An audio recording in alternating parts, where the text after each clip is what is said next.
அப்ப காட்டுல வசந்த காலம் ஆரம்பமாச்சு. எங்க பார்த்தாலும் பச்சை பசேல்னு மரம், செடி, கொடிகள்லாம் செழுமையா காணப்பட்டது. காட்டுல உள்ள எல்லா பறவைகளும் வசந்த காலம் ஆரம்பமான சந்தோஷத்துல அங்கங்க மரத்து மேல உட்காந்துக்கிட்டு பேசிக்கிட்டு இருந்தாங்க. அப்ப காட்டுல உள்ள கழுகு மகாராஜா அறிவிப்பு ஒன்று கொடுத்தாரு. ராஜாவோட பாதுகாவலர் காட்டுக்கு வந்து பிறகு இப்படி சொல்ல ஆரம்பிச்சாங்க. அறிவிப்பு அறிவிப்பு அறிவிப்பு. நம்ம கழுகு மகாராஜா காட்டுல உள்ள எல்லா பறவைகளையும் காலை 10 மணிக்கு அரண்மனைக்கு வருமாறு உத்தரவிட்டிருக்காரு. அதனால எல்லா பறவைகளும் சீக்கிரமா அரண்மனைக்கு வந்துடுங்க. இப்படி ராஜாவோட பாதுகாவலன் காட்டுல உள்ள பறவைங்க கிட்ட அறிவிப்பு சொல்லிட்டு பறந்து போனாங்க. லூனா, கேட்டியா? கழுகு மகாராஜா நம்ம எல்லாரையும் அரண்மனைக்கு வர சொல்லியிருக்காராம். ஆமா கால அண்ணன், நானும் கேட்டேன். சரி, எல்லாரும் புறப்படுங்க, அரண்மனைக்கு போகலாம்.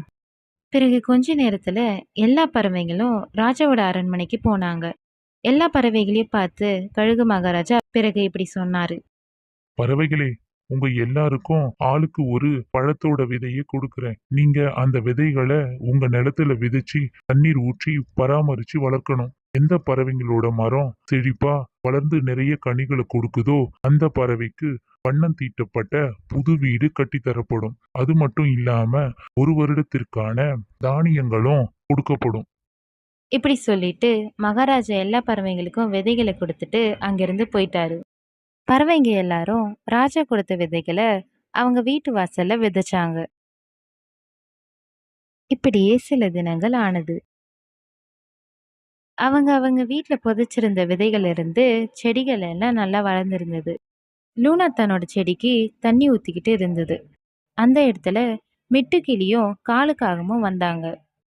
லூனா, உன்னோட செடி நல்லா வளர்ந்துருக்கே. ஆமா மிட்டு, நான் என்னோட செடிக்கு தினமும் தண்ணீர் ஊத்துறேன். ஆமா காலண்ண, உங்களோட செடி நல்லா வளர்ந்துருக்கா? ஆமா லூனா, என்னோட செடியும் ரொம்ப நல்லா வளர்ந்துருக்கு.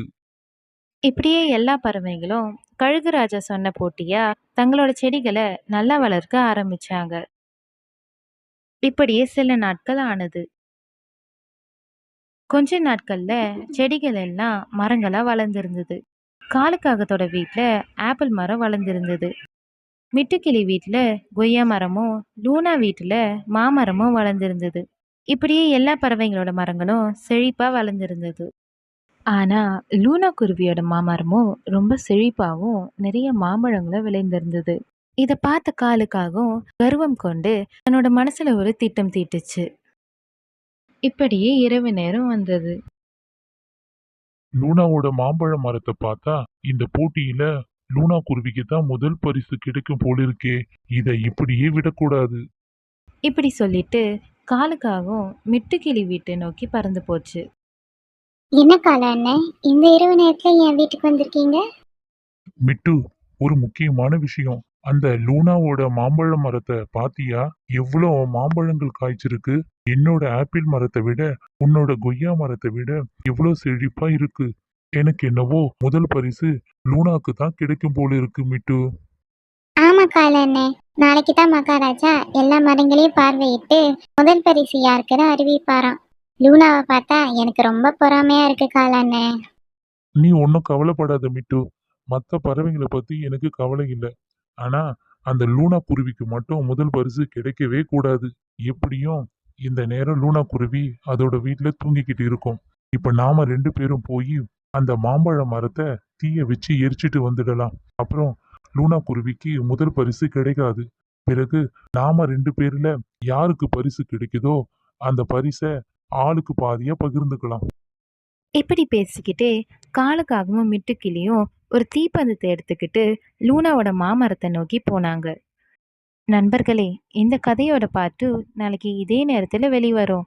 மிஸ் பண்ணாம அந்த வீடியோவையும் பாருங்க. மறக்காம சப்ஸ்கிரைபும் பண்ணுங்க.